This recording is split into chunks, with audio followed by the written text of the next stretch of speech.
And without further ado, we're going to go ahead and start the first thing on our agenda, which will be the panel discussion discussing the advancements of neurosurgery in Africa. So um, the first question really will be for Dr. Olunya. Dr. Olunya, are you on there with us?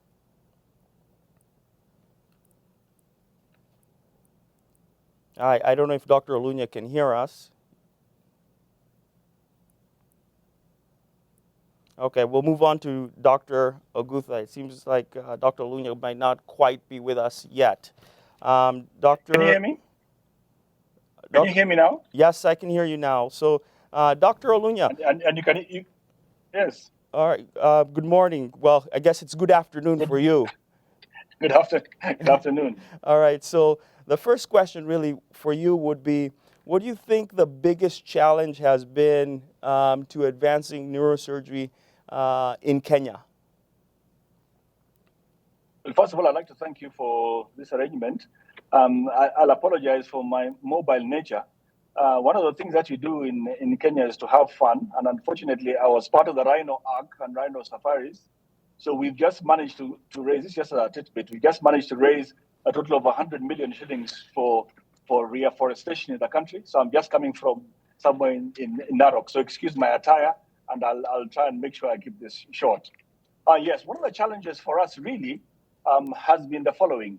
We having the expertise to be able to do the training, two, to be able to have the infrastructure, naming operating rooms, operating microscopes, to be able to assist us, and then three, which is has been gotten rid of recently, is the fact that we've had people who have been trained and have come back to get it through. Now, that's one of the difficulties. Sustainability also, because the cost of the equipment that we utilize has been a big challenge. But other than that, I've been back now in Kenya 22 years after being a consultant in England. And within the group of people who have managed to stay back, some of my previous people who have been gone before me, people like Mahmoud Qureshi and the late Professor Sande, the late Professor Rubetti, really faced the bedrock, and we used to have to go training outside the country, but now we have the infrastructure to start off some of the basics in terms of neurological surgery. I think Lee is one of the earlier fully trained neurosurgeons here, so I'll hand over to him and see what he has to say. Lee Agotha? Yes, thank you very much, Dr. Lunya, and thank you, Victor, for organizing the symposium. I'm very grateful to be a part and a contributor. Like Dr. Olunya has mentioned, I'm based in Kisumu as a neurosurgeon at Jaramogi Oginga Teaching and Referral Hospital. And I agree that many of the challenges that we face with practicing neurosurgery in Africa are infrastructure and resource based. And like he said, issues like getting operating rooms that are well equipped, operating microscopes, having enough trained personnel has been a challenge. But I also think another challenge has been raising the profile of neurosurgery within a policy framework. So a part of the challenge we have is that when you want to practice neurosurgery or develop the field in the country, you find that you're competing with other interests in the medical field. So you'll find that a hospital has to choose between growing maternal and child health versus growing neurosurgery. And it would look to the institution like there's a lot more return when you invest in maternal and child health. And so development of a field like neurosurgery, which was perceived as being expensive and perceived as being exotic, always gets put on the back burner. And that kind of leads me to the second issue about perception. That for a very long time, neurosurgery was seen as a field that was very expensive, that was external to what we could do in the country or in Africa, at least in sub-Saharan Africa. And so one of the other challenges with the advancement of the field has been really changing that perception. And I think doctors like Oloche Lunya, who came back not only to provide service, but also to mentor younger colleagues and to show that this can be done, that the work can be done to a high quality locally. Participation of the Kisumu Neurosurgery Initiative as well, just to kind of domesticate neurosurgical work and practice and demonstrate that it is doable within a cost framework that is within the reach of the majority of the population in the country. I'd say those are some of the the challenges, apart from the basic economic issues and infrastructure issues that I've observed in trying to develop the field. More specific to you, Dr. Ogutha, is you are the only neurosurgeon in Kisumu, Kenya. What are your particular challenges being the only neurosurgeon right now that's based in that city? What are the challenges that you're experiencing? How much time do you get off? What are your hours like? Can you just give us a little bit of insight into that? Wow, okay. The biggest challenge, of course, is workload. Being alone in the region, and it's not just in Kisumu as a town, it's actually what used to be referred to as Western Kenya. So you've got a population of perhaps close to 15 million people, and I'm the only neurosurgeon actually serving full-time in the region. The first challenge is the tremendous workload. There is a lot of need, particularly with trauma. Those who might be familiar with Kenya know that we have a lot of motorcycle traffic, a lot of neurotrauma, and the need is immense. The days kind of merge into each other often.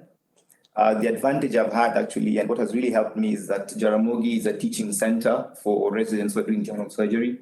So I've at least been able to train a few of them to do some of the basic neurotrauma procedures, evacuating an epidural hematoma or doing burr holes. And that has somehow reduced the amount of time I have to spend a week every night. In terms of the practice environment, that's also been a great challenge in an environment where a neurosurgical drill is not always available. So you're doing your procedures using a giggly saw, using very rudimentary equipment. A lot of the time, my patients have to actually go and buy what they need to have surgeries done. So bone wax and Surgicel, for example, have to be purchased by individual patients before you can actually take them to the operating theater. And in terms of doing things like elective work, you'll find that ICU support is not always consistent. The kind of aftercare that you hope for neurosurgical patients can be a bit of a challenge. So yes, all around there are many challenges, but there are also rewards in being able to make a dent in those huge numbers and the need in being able to support, especially the younger patients, where the patients who had hydrocephalus and spina bifida, many were stranded or had to travel really great distances to get relatively simple procedures done. And at least now we're managing to domesticate some of that work and to be able to provide that kind of support for the local community. In addition, because I am on the ground in Kisumu, I've been able to try and establish some support from nearby centers like Eldoret and like Nairobi. And although it's always a challenge to rope in colleagues who have equally busy schedules, it's also nice to be able to say that I have received some support, and so I don't feel completely isolated or like I'm working in a big black box all the time. Great. I remember doing the first neurosurgery case there in 2018, and I remember you folks coming to help out, and it was quite the experience. It's amazing really how we've gone just from 2018 to now, with at least having someone and you're someone at that hospital and providing that region. Like you said, it's more so not just a hospital, it's a region that you're providing service to. So that is great, and hopefully we can continue to increase the neurosurgery presence in Kisumu. We are hopefully providing you with some assistance by our medical missions, our neurosurgery missions throughout the year. We actually have a group there right now. Dr. Bethwell Raore from Atlanta is from Georgia. The Atlanta region is at Kisumu, at Jaramogi Oginga Odinga Teaching and Referral Hospital right now, and providing some services there as well. And we will be hearing from him later. I'm interested to hear how things are going and how the cases are going. So for Dr. Olunya, Dr. Olunya, you have seen Kenya transition, the neurosurgery presence in Kenya transition from just being in Nairobi to spreading to other parts of the country. How is that happening, and what is the status on that? Thank you for that. As it stands, we have our neurosurgical presence basically in of course the main centers, Nairobi. We've got them in Eldoret. In the recent past, we have the COSEXA program has managed to get a neurological surgeon in Mombasa.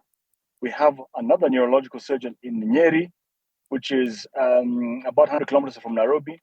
We've got another neurosurgeon who is in Embu, also COSEXA trained, and that is where we have at the moment outside the major centers.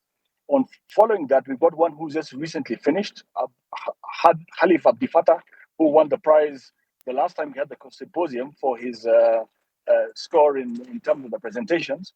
He is due to go to Kilifi, but there are places that there's a consideration that he may end up working in Mombasa. So as far as being outside the major centers, those are the centers that are being supported. But in all of them, we have these single neurological surgeons.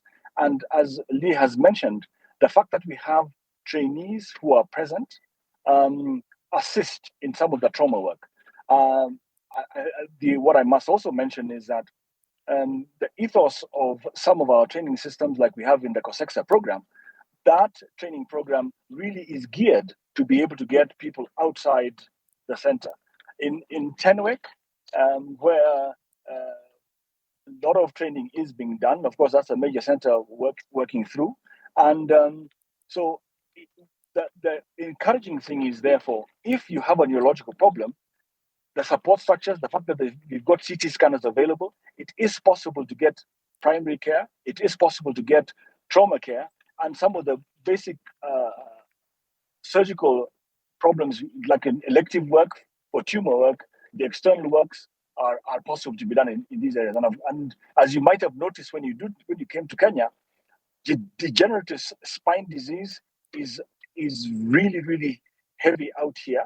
And I think with the fact that it is being found that not only neurological surgeons, orthopedic surgeons, and the practice of spine surgery per se is coming into the fore. So it's little steps, but in the appropriate direction. Over to you. Thank you. So Dr. Karras, do you have any questions for the panel? I do, thank you. It's nice to see everybody, and I wanted to also just let the participants know that there is a chat function for those watching on Vimeo. And so if you have questions for any of the panelists or any of the speakers today, put your questions into the chat function on Vimeo. I'll read those questions during their presentations, and then at the end, I'll ask the presenters for their answers. And so feel free, anybody, to participate in that way. A couple questions we already have for this panel include the following. One, has spine, Dr. Olunya, you mentioned especially the increase in the need for degenerative spine work. Has spine been under the auspices of neurosurgery in Kenya over, say, the last decade or two, or do you feel like it's been split between neurosurgery and orthopedics as it has been in some other countries? I know culturally, the growth of spine in different specialties differs. In the United States, neurosurgery certainly has pushed to be the premier spine specialty, but orthopedics certainly still has a large foothold. Where do you see spine going, especially degenerative spine in Kenya? Do you see that going more to neurosurgery or to orthopedics? Dr. Ogutha, what has your impression been so far?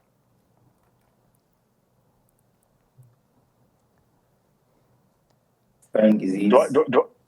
Sorry, I think Lee is going first. Lee, go ahead. Yes, thank you, Dr.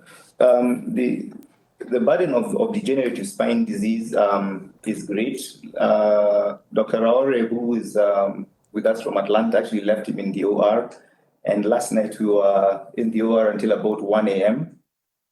Doing pedicle screws. And a lot of the patients actually in the current neurosurgical camp are patients with long-standing degenerative spine disease. They're very symptomatic and have had a hard time accessing services. Now, in general, the perception has been that spine problems, back pain, and so on have been the province of the orthopedic surgeons, but at least that tends to be the first port of call for patients. So many of them will tend to see an orthopedic surgeon first, because many of the practitioners, our medical officers, and our junior doctors in the country tend to think of spine as an orthopedic issue rather than a neurosurgical issue. But since the recent establishment of neurosurgical centers, particularly the one in Eldoret, there's been a lot more work being done in spine surgery by the neurosurgeons. And gradually, I'm seeing a shift in the number of patients whose first port of call is to a neurosurgical service or to a neurosurgeon. I think the orthopedic surgeons still have an interest in spine, although I know they don't like doing anything above the lumbar spine. And so currently, most of the cervical spine work is done by neurosurgeons, and the lumbar spine work tends to be shared. But I think it's still leaning a bit more strongly towards neurosurgery. Very good. And Dr. Alunya, what has your impression been over the years in Kenya? Is it trending in one way or another? The way forward basically has been more towards neurological surgery. We now have a spine specialty. There are orthopedic surgeons who has gone exclusively into spine surgery, and their workload is very, very heavy. Some can do upwards of 300 to 400 cases a year. But what tends to happen is we have, as Leo Guth has mentioned, up towards the cervical spine, we tend to have a stronger input. And of course, I know in the literature, there are cases where neurosurgeons are actually going into the dura, which has made us have some, a few hiccups. But really, that should be our resolve. But coming back to your question, yes, in view of things being shared, the neurosurgeons have done a bulk of it, but the spinal surgeons do their aspect. And I think in Kenya now, we are getting to the stage where the discipline of spine surgery, which has both neurological surgeons and orthopedic surgeons, come together. But as you have said, it's an area where we share, and things which are intradural, things which require microscopic work, tends to fall on our side. Thanks. Very good. Thank you. I would like to ask Dr. Rob Galler. He's with us as well. Dr. Galler, one of our faculty. Dr. Galler, do you have any questions for the panel, or do you have anything to chime in? Dr. Galler is one of our neurosurgeons from New York. He's the director of neurosurgery at Peconic Bay Medical Center, and one of the co-directors of this symposium. I've been with Dr. Galler to Kenya, and Dr. Galler and I have also been involved with many medical missions to Tanzania. Dr. Galler, do you have any questions, or do you have anything to chime in regarding advancement of neurosurgery in Kenya and in Africa? Thank you. Good morning, everybody from all over the world. I have actually one comment directed towards Dr. Karas's point regarding spine, and if I can get clever and put up a slide for you guys. Can you see my screen? Yes. And so Could maximize. what I'd like to do is actually really promote the idea of the neurosurgeon doing spinal surgery on trips of this sort, and training the local surgeons to become experts in spine surgery. Obviously, cranial surgery is the base of neurosurgery. But I think when we look at some of the data, at least the data that we've collected during our trips, that spine surgery, I think, really has an enormous positive impact on the population. Certainly the volume of patients is there.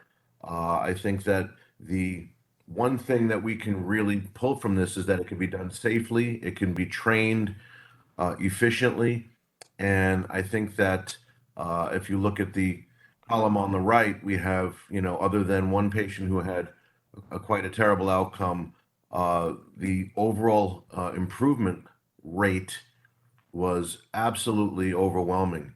And I think that's a really important point that I'd like to get across, that although cranial surgery does have, its absolute importance in neurosurgery, uh, complex brain tumor work, complex skull-based work certainly has a huge learning curve and has a lot of technological limitations. But in places where resources might be limited, spine surgery, I think, represents an absolutely important ground work that could be developed. And that also leads to the development of, I think, some of the other higher end, above the neck specialty. So I'd like to just to sort of put that out there. Um, in terms of general neurosurgery in Kenya, I think that the initiatives like this are crucial. I think that getting the awareness, to the local physicians and government and medical societies to support neurosurgery. Um, as mentioned earlier, neurosurgery shouldn't be considered some sort of luxury medical specialty. Um, the data shows that spine disease and the burden of neurosurgical disease is enormous, and it's not, a luxury item in the medical um, world. So I think that making sure that that's promoted is crucial, and making sure that we educate local surgeons to continue their practices locally is also absolutely important. Good point, Dr. Galler. And that data that you presented was the data from 2019, I believe, our trip in 2019. Is that correct? Yep, that's a part of it. I think that when we looked at all the data, that was what impressed me most when we were talking about publishing all this. I have a lot of this we're putting together, and slowly but surely. But when we decided to do the talk today, I wanted to really look at that data, and what always strikes me is that the spine cases were really, really impactful to the community. Great. Very good. It's great to see you again, Rob. This has been just such a pleasure to be a part of. And Vic, thanks for letting me be a part of it. We do have a few more minutes and a few more questions for the whole panel, and I'll ask Vic to start, and maybe we can go around the horn afterwards. What do you think in starting this initiative in Kisumu in particular, but in growing neurosurgery in general in the country and in the region, of the ancillary services that are necessary for neurosurgery to flourish and be of high quality? What services do you feel are most lacking and can be most impactful in growing it? For instance, therapies afterwards, we feel, make your own neurosurgery of higher quality if you have good therapy. Imaging, industry support, government support, those sorts of things. But generally the clinical ancillary services, other specialties that can be involved in assisting with, say, pituitary management or ICU care. Of all the ancillary services, which one do you think has the most potential for growth and impact in neurosurgery and growing your program? For me, when we talk about doing surgeries and doing a surgery that a patient's going to be required to stay in a hospital, why do we have hospitals? Nursing care. Okay, I think nursing care is crucial to the success of postoperative patients.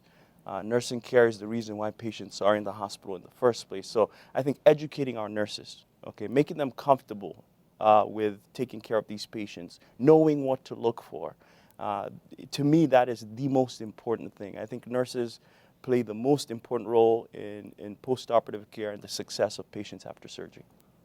Very good. And Lee, what do you see now as you grow? What sort of ancillary services would help you have a higher quality outcome in neurosurgery?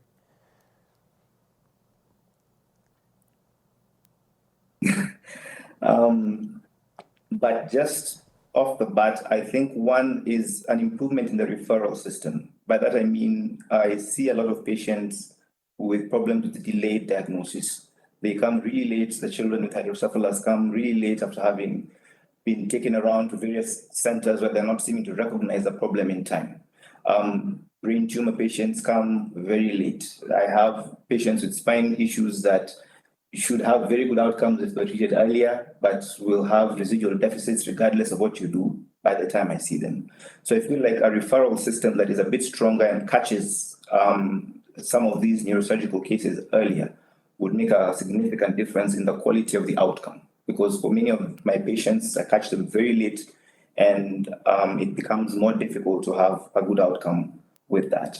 And the second perhaps is rehabilitation and new rehabilitation, things like physiotherapy and so on.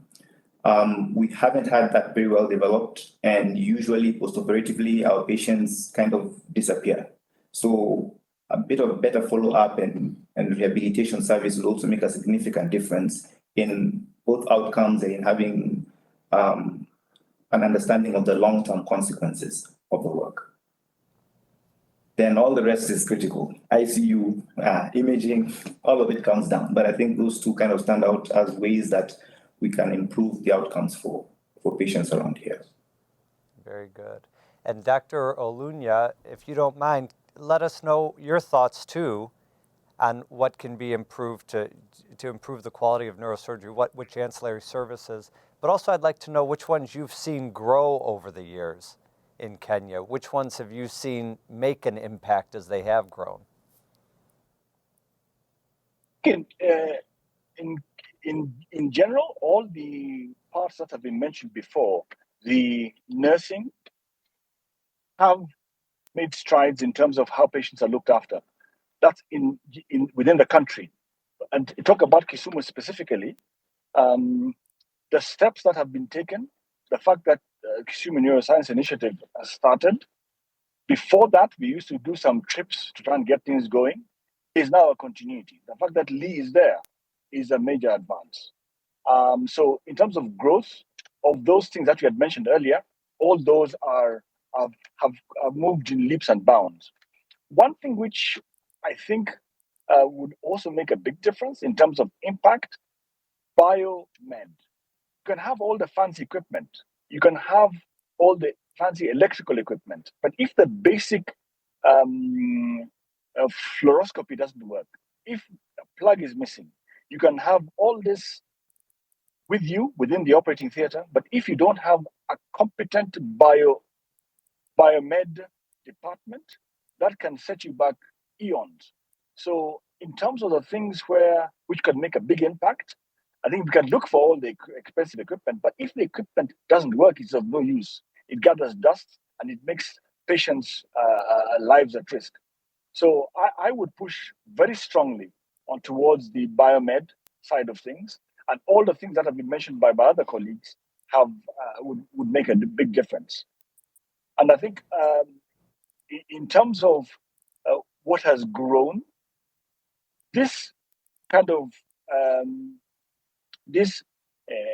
interaction, the fact that COVID came into position, we had to think outside the box, how to be able to expand and to extend all that it is that we can do. We have therefore had to adapt and adopt. I think now, if you want to have a red eye, you can be in a seminar between Brazil, mainland Europe, US, Middle East, way out to China every day. So I think that has also helped us. So in terms of us as a city, Kisumu and the region benefiting from this, with this our collaboration, I think this will also help us move forward. Thank you. Very good. You know, we could definitely discuss all these issues at length for the rest of the conference. It is fascinating, and it does go to show that this is not just an effort of neurosurgeons to grow neurosurgery. It's a team of people that are needed to make this happen. You do need engineers, you do need nursing, you do need rehab, you need input from all of them. You certainly need education. And it all seems to be going in the right direction with these good people working on it. So that's the end of this 30-minute portion of the program. We're going to move on to the next presentation to keep things moving. I want to thank the panelists. It is fascinating to hear your input on all this, and we're going to hear from them again later in the conference as well. So I'll turn it back to Dr. Awar to introduce the next speaker.